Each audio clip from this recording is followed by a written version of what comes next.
one of the biggest races of the jump season in Ireland, and it's fantastic to be able to take part in it. And the prize money is taken a real boost in recent years, which has been a huge boost to the race. And I mean, you only have to see the quality of horses that are going to line up. It's nearly like a Grade 1, you know.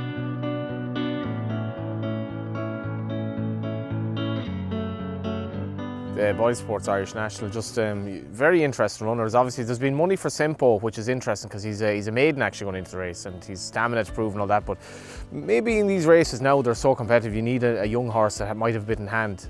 Yeah, I suppose, you know, in my opinion the money is a little bit, everyone's getting a little bit carried away with themselves, you know. But how do you mean? Well, he's completed 3 of his 5 chase runs, you know, and now he jumps into an Irish National. You know, I think it's a much bigger ask than kind of what has been said. But the horse is in good form, and can you explain that actually? So going from like your maidens, which are you're probably running nearly graded races that are maidens, yeah, but small fields, and now you're going into the hurly-burly of this. Yeah, it's a different ball game, you know, and you know, he was relatively lightly raced over hurdles as well. So I just think experience-wise it's a big ask, but you know, there's no doubt that he is a talented horse, and he's proved that in the past. But it's a big ask to go into an Irish National, and but the horse is in good form, and you know, hopefully he can get a share of the prize money, which is fantastic. It's a big pot, and for sure, and it'll be very hard to win it. You know, there's no doubt that experience is a big help.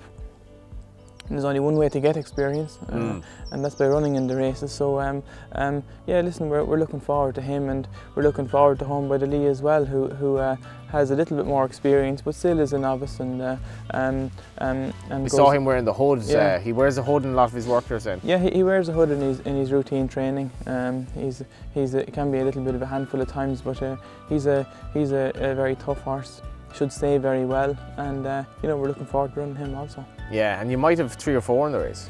Yeah, so Top Moon might creep in. Only probably 50-50 to get in, so he'd be a runner if he gets in, and Mortal is guaranteed in, and the plan is to run him as well. He'd love getting back on a bit nicer ground. That'd be a big help to him.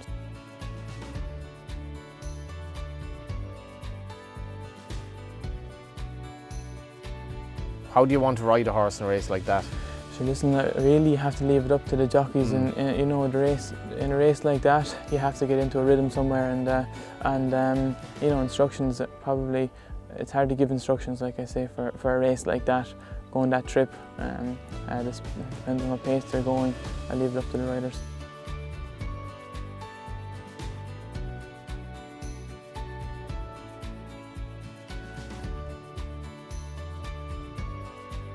Have you had many runners in the race actually? A handful. I had Ackrish, who was run very well in it a couple of years ago. He got into a bit of trouble at the last. That was a dramatic race. Yeah, it was a great race actually. Yeah, so hopefully it can be a great race again this year, and I might come out on the better side of the luck. But he ran very well, and yeah, hopefully we can have something to form with credit again.